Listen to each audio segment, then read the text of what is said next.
Are we looking at the camera at all? Or are we just looking at each other? So I'm going to start Hector. there. That one is us the whole time. That one is you. If you want to look, if you want to be like, listen, that's you. Okay. Outside that, it's a typical podcast. It's just you and I having a conversation. Okay. And we don't have to reference this. Yeah, we can. It's just like I just reread it again and I was like, it's a killer book. A lot of people. The woman I voted yesterday, and the woman who was like, she's like, did you write a book about stairs? And I was like, it's not really about stairs, but yeah, You're like, I did. Yeah, kind of.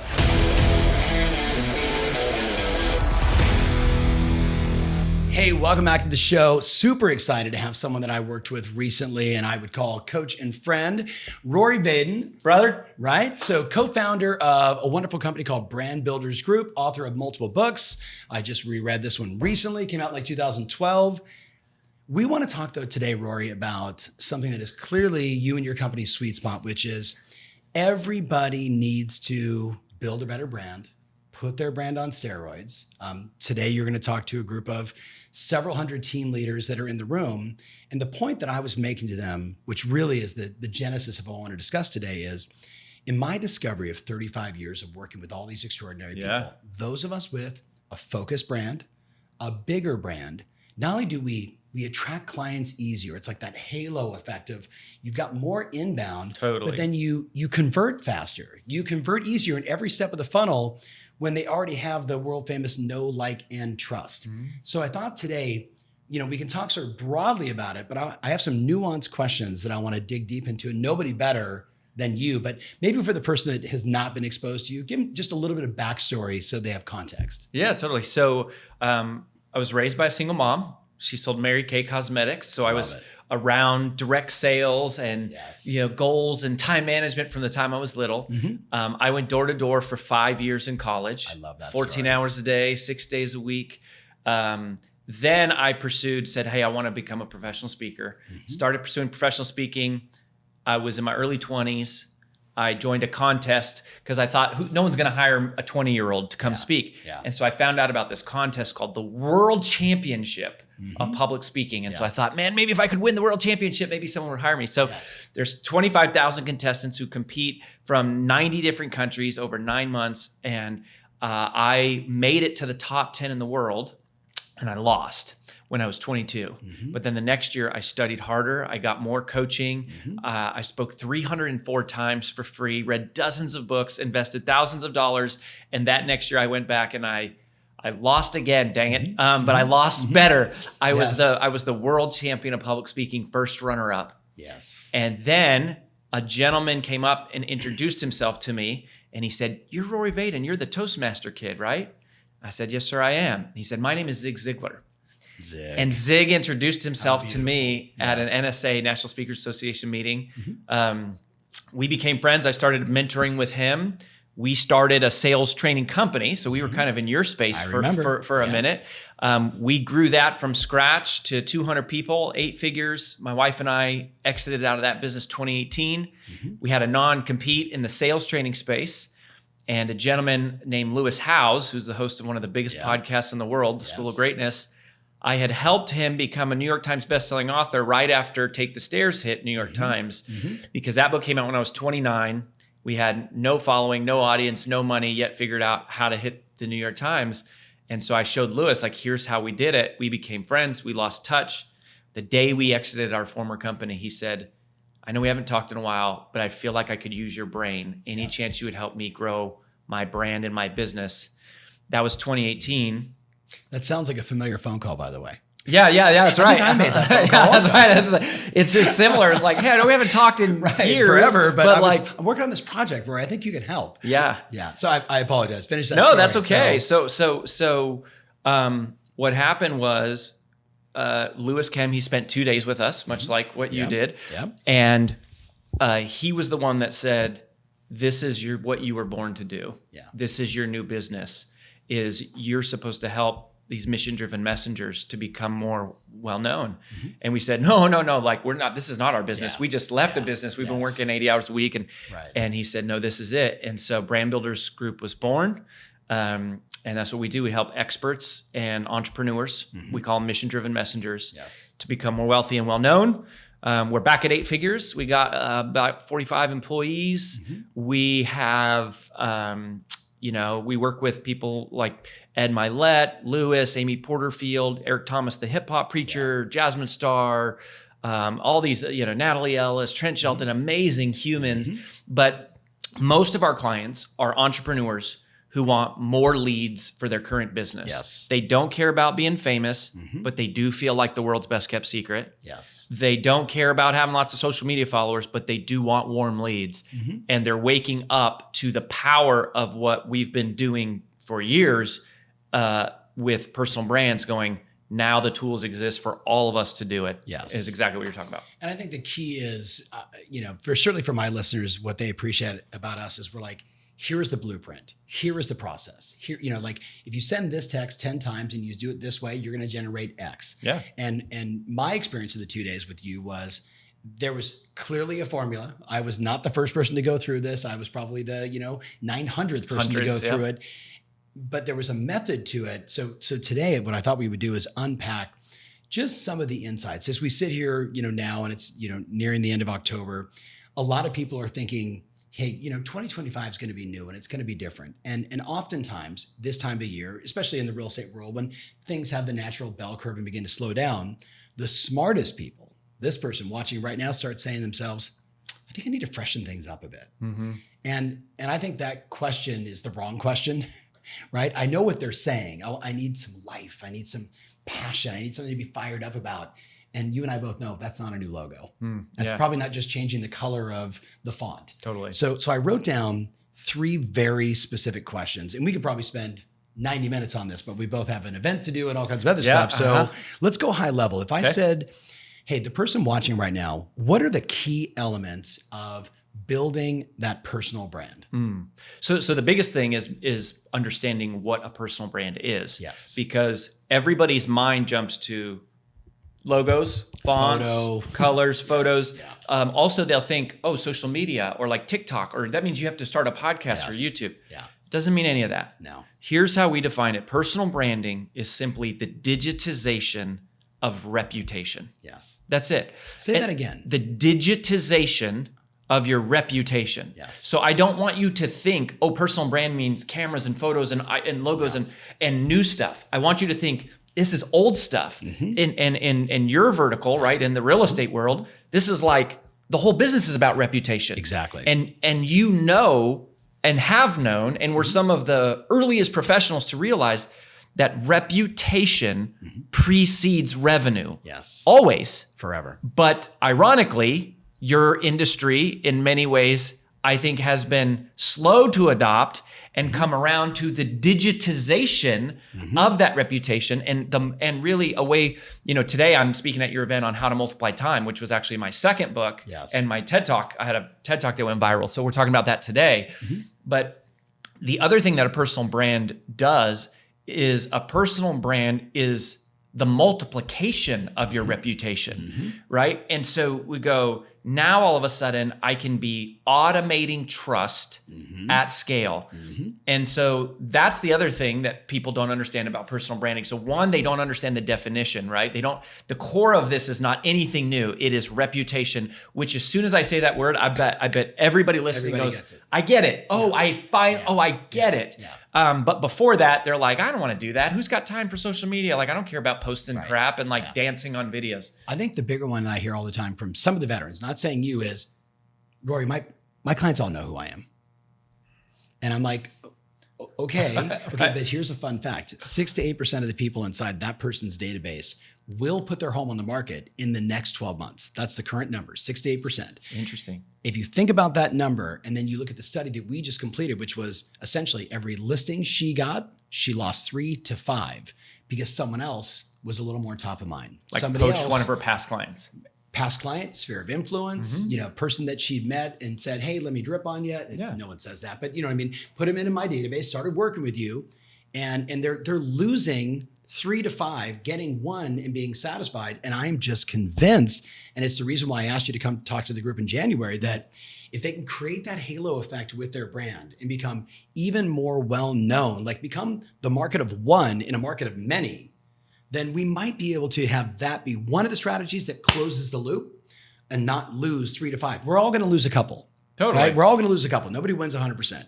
But man, if I can get them from 1 to 2, 1 to 2.7, huge. The compound effect of the revenue is through the roof. Plus the compound effect of the referrals. 1,000%. Right? 1,000%. So the second question I wrote down is what does my listener have to do if he or she wants to understand, like we've all heard unique selling proposition, unique value proposition.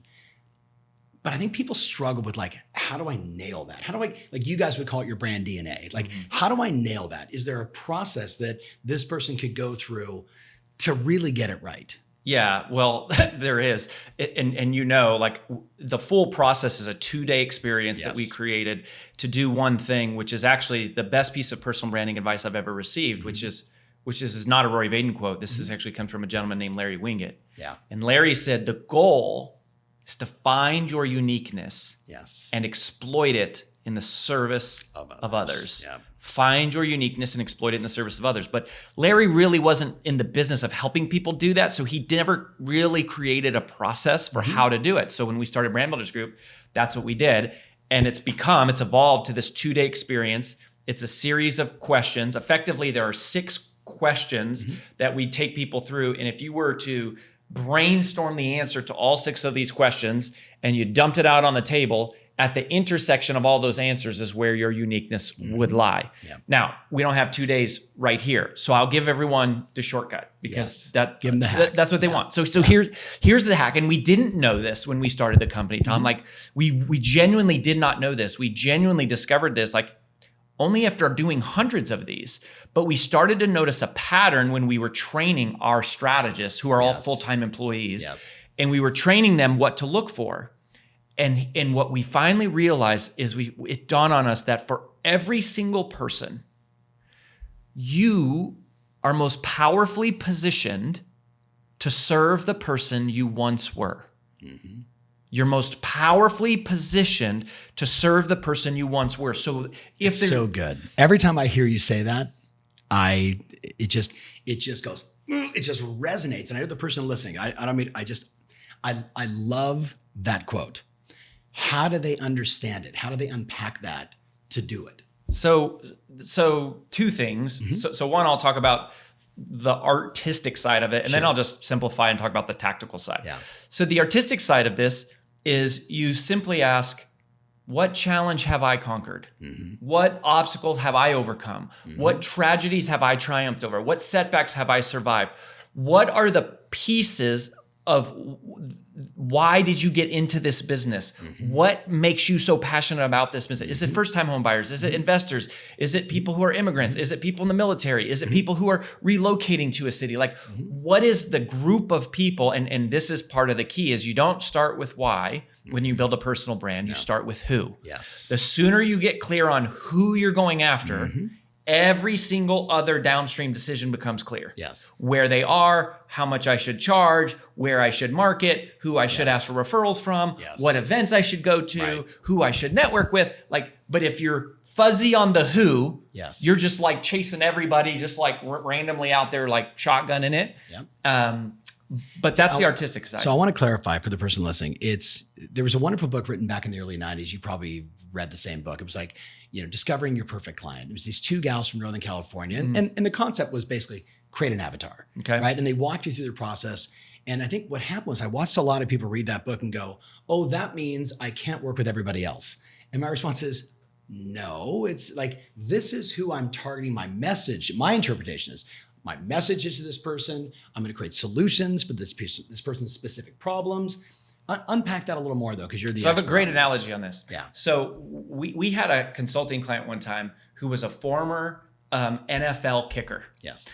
And we were talking about this because one of our flagship mantras is that if you have diluted focus, you get diluted results, which actually came out of the Take the Stairs book. Yeah. But now we're saying even more today with all the personal brand stuff. But the way he described it is he said, what college kickers do when they go to kick a field goal is they look at the uprights, right? And they're aiming for the uprights. And it's like, I got to get it through the uprights. And he said, when he got to the NFL, his kicking coach said, don't aim at the uprights, pick one person in the audience who's right smack in the middle behind those uprights and hit that person. Yes. So the mantra that they had is aim small, miss small, right? But if you aim wide, you miss wide. Yes. So you got to aim small. So hopefully you hit it, right? The goal is to like hit it and you go, yeah, this is my perfect buyer. I'm set up to operate with them or my perfect seller. And it's like my business revolves around who can I serve in the deepest way? That's another one of our questions, right? One of the reasons we got into this space is we were like, to be honest, if someone's in real estate, like we realized pretty early, I was like, we're never going to compete with Mike Ferry and Tom Ferry and Brian Buffini. Like I realized that pretty early because you guys have done this your whole life. It's all you do. You serve this one vertical. So to be a generalist is much more difficult. And so it was like when we had a chance to start over, it's like, we're going to go after the portion of people that we can serve in the deepest ways, the one who want to create content and write books and speak, not as a profession, but as a form of lead generation into their machine. Yes. And so you just got to aim small and other people can come along for the ride, but we're not slowing down to grab them. We're going in a direction, we're going on purpose, we're going on fire. And people will come along for the ride. Yes. A lot more, in fact, if you're just driving in a direction. It's interesting. Yeah, I know certainly my listener knows, like I would quote like Seth Godin, who says, your vibe attracts your tribe. And we're talking about some of that. You started with artistry, then you said tactics. And I feel like some of the questions you were just doing were some of the tactical questions. Is there anything else to close the loop on the tactical side? Yeah, so those are the tactical questions that we have created to take people through an artistic process. But there is a much simpler tactic expression of building a personal brand, which is simply automate trust. Yes. That's it. Automate trust. All of the content marketing, the digital marketing efforts, all of the funnels, the podcasting, the YouTube, those are just mediums. Correct. They're tools to automate. Channels of distribution. Channels of distribution, but not just to distribute what you do for a living. Like, hey, I sell real estate. Congratulations, you and everybody else. Yeah. But it's to go, I actually think that in some ways, people have put too much focus on trying to figure out what's my unique value proposition. Like, what's the thing that I do that's so different? And everyone loves to use Uber as an example. Like, they're so different. I mean, in some ways they are, but they're still giving people rides, right? Like, so they come to you. So yeah, that was a little different, but that's so incredibly rare. The reality is you sell real estate. The way that you differentiate is not based on what you do. It's not even based on how you do it. It's based on who you are. Yes. I buy because I like you. Yes. I buy because I trust you. Yes. Even though there's 1,000 of you that all do the same thing, same thing with a CPA. It's like, are you really that different? I don't know. And if you are, I don't understand enough about what you do to know the difference. I just go, do I trust her? Do I like her? So it's just going, automate trust. And for some reason, when people push record on the camera, they go in all like slimy, salesy mode or like weird presentation pitch mode. Yeah. And it's like, no, automate trust. Teach what you know. Our whole content marketing strategy could be boiled down like this. Teach everything you know for free in small bite-sized chunks in all random miscellaneous order. If you do that, and here's the cool thing, even if nobody buys, you'll still change the world. Right. Whether you are a brand new agent or you're experienced, having accountability and a coaching partner that can push you beyond your comfort zone is absolutely paramount when you're growing a business. I've been in the Tom Ferry ecosystem for 5 years, and I can confidently say that over that time frame, my business has grown far more than it would have without. It's about the people, the systems, the structure, the accountability, and the ability to push yourself beyond what is comfortable. I highly encourage you to take a look at the Tom Ferry ecosystem. You won't regret it. Hey, if you're finding this interview powerful, if you're one of my elite coaching clients, Rory is the guest speaker this year, coming up in January in Orlando. And if you're loving this and you're not currently one of our clients, I would absolutely encourage you to check out tomferry.com, click on that I Want tab, and let us know how we can serve you. And maybe, just maybe, we'll see you in Orlando.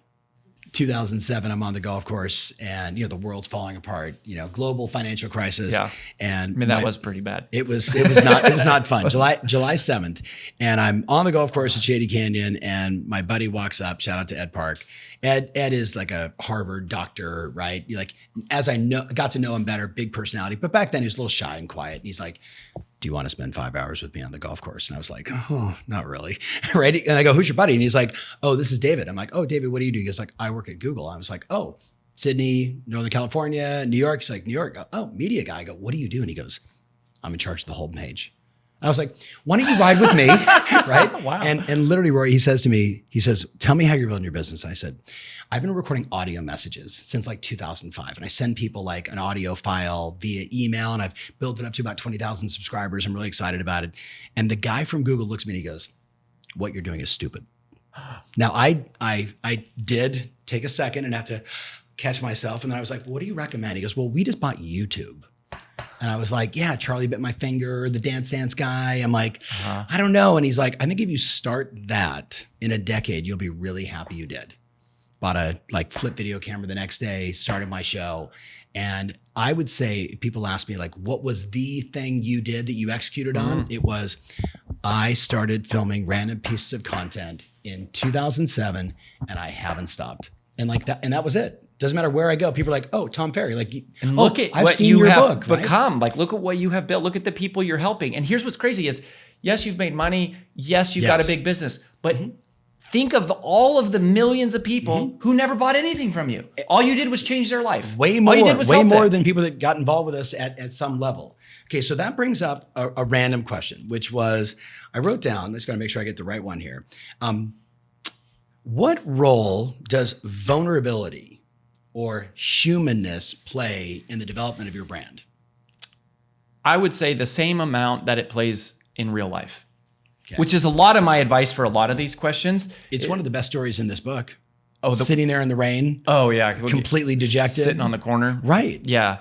I mean, here's the thing. In general, it's like, if you would be online how you would be in real life. Yes. Now, the caveat is, if you suck in real life, then you will also suck online. I mean, you face for radio, right? Voice for writing books. But it's like, don't suddenly turn on the camera and start selling people stuff if you wouldn't walk down the street and walk up to a stranger and just start selling them stuff. Right. You'd have a conversation. You would ask questions. You would get to know them. Yes. So that's the sort of general rule.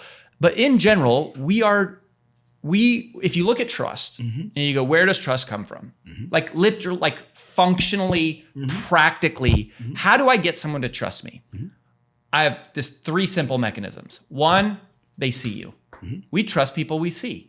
We have a higher level of trust when we see each other more often. 2, we trust people who we learn from. We trust pastors, doctors, coaches, counselors, people who teach us stuff, mentors. We trust people who we learn from. And the 3rd is we trust people who we feel like we know. Yes. We know intimate details about them. We know what their kid's name is. We know they have a pet poodle. They who their favorite sports team is.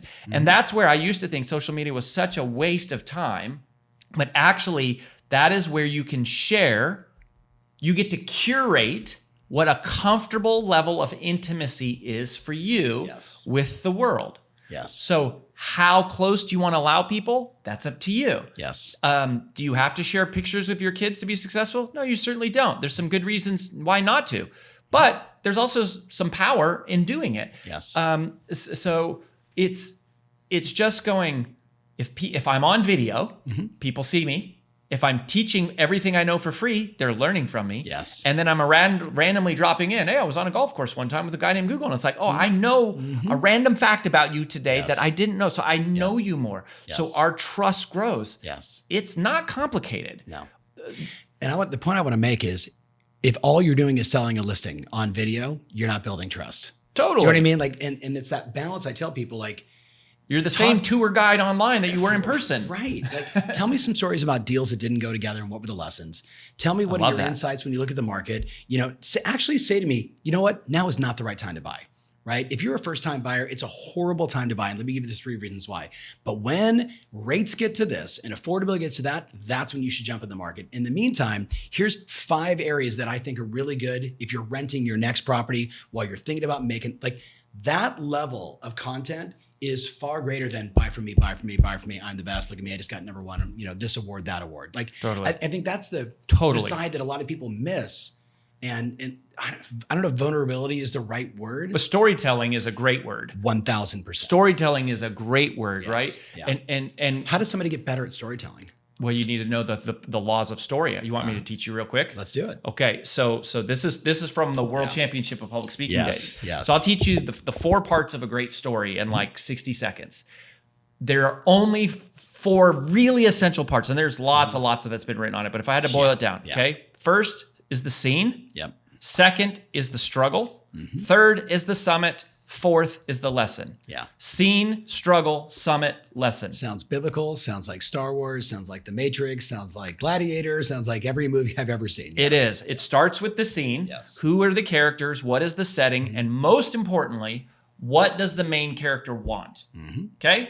Then is the struggle. And really, a story, if you had to boil it down to one, the struggle is the story. Yeah. The story is in the struggle. The only part that really matters is a struggle, is to go, the main character wants something, but something is blocking them. Something got in their way. And it's every great story is 2 steps forward, 1 step back. 2 steps forward, 1 step back. Yep. And so the reason most stories suck is most stories don't have a struggle. They just say, I was trying to do this, and then this happened. And they skip the struggle, and so they skip the story. Which is where everybody relates to the struggle. Totally. Everybody relates to the pain. Nobody wants to work with a person that is winning all the time and is perfect. What do we do with those people? We want to tear them apart.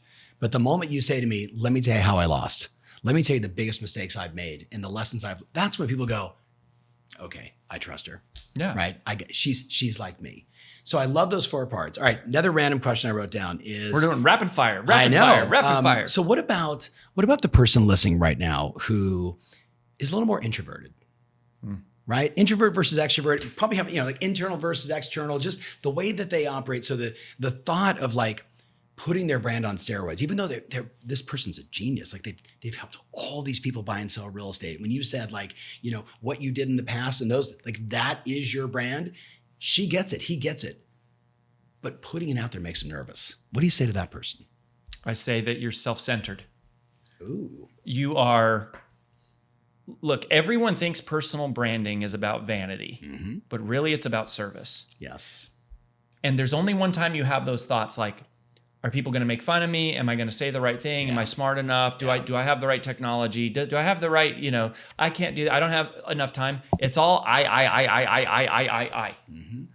So one of my favorite mantras that we have at BBG is, there is no fear once the mission to serve becomes clear. Yes. When I am focused on serving other people, I go, house is on fire, don't really want to go in, but I'm focused on serving somebody, right? If there's a car turned over on the side of the road and somebody is screaming for help, I'm not thinking, does my hair look good? Does my breath stink? Do these pants make my butt look big? Because I'm going to help somebody.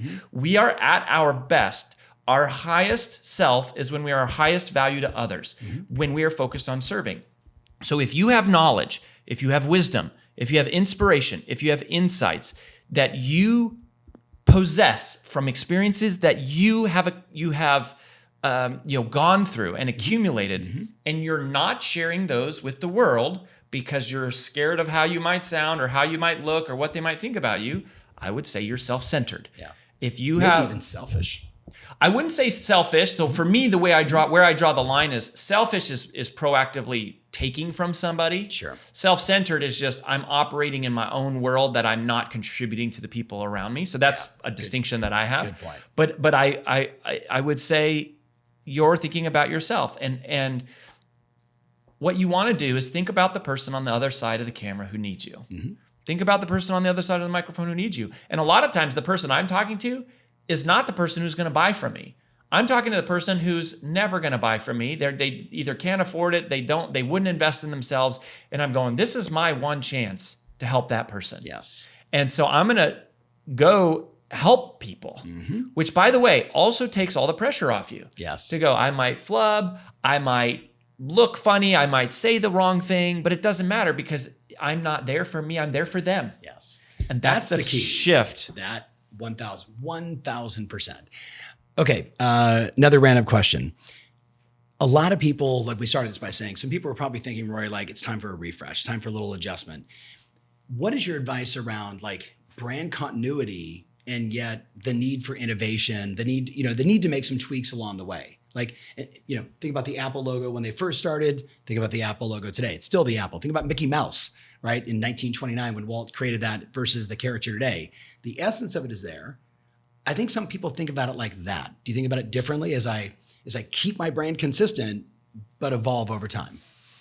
So the best illustration for this is something that we call Sheehan's Wall. And I'll probably talk about this more in January. I love it. So basically, this is great. If you look at any market, any vertical, any industry, any set of companies, or just let's use personal brands, there's two groups of people here. There are people who are unknown. They're living in obscurity. They're untrusted, unrecognized, unknown. And then there are people who are well-known. Yeah. They have notoriety. This is The Rock. It's Gary Vaynerchuk. It's Brene Brown. It's Mel Robbins. It's Tony Robbins. Whoever, right? And in between these two groups of people is this huge invisible wall that we call Sheehan's Wall. We named this after Peter Sheehan, who was kind of the original. He was the original creator of the concept, but I learned it from him in like a corporate context, and so we applied it to personal brands and we named it after him. And the way that you think about this is to go, what most of us who are if someone's living in the unknown territory, they naturally look at the people who are well-known and go, I want to do all the things that they're doing. And they go, okay, so The Rock is like an actor and a comedian, and he has a clothing line, and he's got, a tequila lotions, business, a tequila business. He's got all these things. Somebody to do all that. So it's like, I want multiple streams of revenue. Yeah. So I'm going to like do those things. And then they look at Gary Vaynerchuk, and he talks about, music and sports and Web3 and social media and wine and like all these different things. So I'm going to talk about lots of topics. Or Tony Robbins talks about money and health and date with destiny and relationship mastery. So I'm going to talk about lots of topics. And so they have lots of different topics. And then it's like, there's all these social media platforms, right? It's like, oh, TikTok is really hot. You got to be on that. And now, Pinterest is where all the traffic is, or whatever, Instagram or YouTube. And so we have all of these platforms we're trying to manage. Then we're trying to talk to all these different audiences. I want to talk to first-time home buyers. I want to talk to investors. I want to talk to military family. I want to talk to people in this neighborhood, that neighborhood. Also, grandma's listening, so we got to put some stuff for her and my friends from college, and there's this hater that's watching me. And so we're serving all of these audiences. I'm exhausted. On all of these platforms. Right. With all of these messages, on all these topics, trying to sell all these different things. Yeah. And what happens is when you do that, you bounce off the wall. And the reason you bounce off the wall is because when you have diluted focus, you get diluted results. Yeah. Period.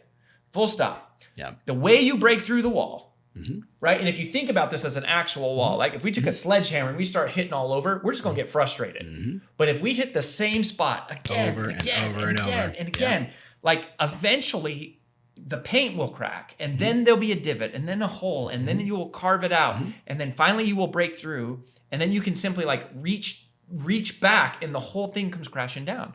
Once you're on the other side of the wall, you can do whatever you want. Once you're The Rock, you're Oprah, because you got money to hire people so that they can be focused on your stuff. But if you don't have an army of employees to focus on all these things, you got to be very, very narrow, very selective. It's part of what we're going to talk about today with the focus funnel to all your, some of these top producers. Yeah. But so innovation, yes, sure, of course. But the reason that people don't fail is not because they don't innovate. It's because they quit.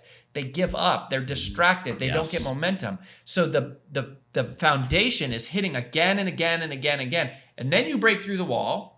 And then you take those resources and you deploy them to maintain the current thing, and then you innovate. Yes. Then you look for the new thing. That's the story of how success has mostly happened. I do think innovation is why some people who used to be successful die, because they don't innovate, but it's not the reason that most people don't succeed. They don't succeed, they just quit. They just give up. That's a great distinction. All right, so being sensitive to time, you're writing a new book, or I'm assuming by this time it's done, and it's going to be published next July? Yeah, plan is for July. All right, 2025. So give us a little sneak peek. So this, it's all about this, right? It's to go, how do you find your uniqueness so you can exploit it in the service of others? How do you figure out what to do so that you don't have diluted focus and get diluted results? How do you choose the revenue stream that's best suited for you and your team? Who are you most powerfully positioned to serve? And so we walk people just through this process, which, basically right now is that we take people through it, right? We have lots of clients. And if anyone is curious, they can go to freebrandcall.com/Tom Ferry, freebrandcall.com/Tom Ferry. You can request a call with our team and we can talk about facilitating this process for you, just much like what you went through. But absent for doing that, we're going to create the book so that people can sort of have a self-guided version of the tour, because we don't have that. And I'm a really big believer that when you write a book, it shouldn't be a hypothesis. It should be a conclusion. Yes. And this is a conclusion. We've been doing this for 6 years, which is why it's been 10 years since I've had a book. Because my last book on how to multiply time came out in 2015. Then we exited our company in 2018, had to start all over, rebuild, do all the 0 to 1, baby. 0 to 1. And we had to, drink our own Kool-Aid and start all over, which, by the way, we started with 0. When we exited the company, we had no social media, no email list, no employees. We started on 0. So that's what we're walking people through, is to help mission-driven messengers become more wealthy and well-known. And also, there's a healthy amount of imposter syndrome that people have to get past. And we really believe that the switch there is helping them understand this isn't about vanity, it's about service. Yes. Let's end on that, because that was spot on, my friend. I'm so grateful for you and the work. And I hope everybody, I know your team reached out and said, we've been getting inbounds from Tom Ferry, hey, thanks. And I was like, you got it. Well, and go through that URL. Give it to us one more time. freebrandcall.com/Tom Ferry, so that you get credit for it. And we know that it came from you. Awesome. But that's it. And thank you for what you're doing, Tom. I mean, you're such a great example of what is possible if you help people focus on service, automate trust, and just do it again and again and again and again, and serve one particular audience in a very, very deep way. Yes. You win as a byproduct. Just for a couple decades, right? Yes. Well, hey, thank you so much for watching. Can't wait to get your feedback and your comments. Make sure you follow Rory on all your favorite social media channels. I would absolutely check out all of his books as well. Thank you, my friend. And I know we got to bounce because you got to go do a call and then we got to do a speech. Let's do it, brother. All right. Thanks so much for watching. We'll see you on the next show.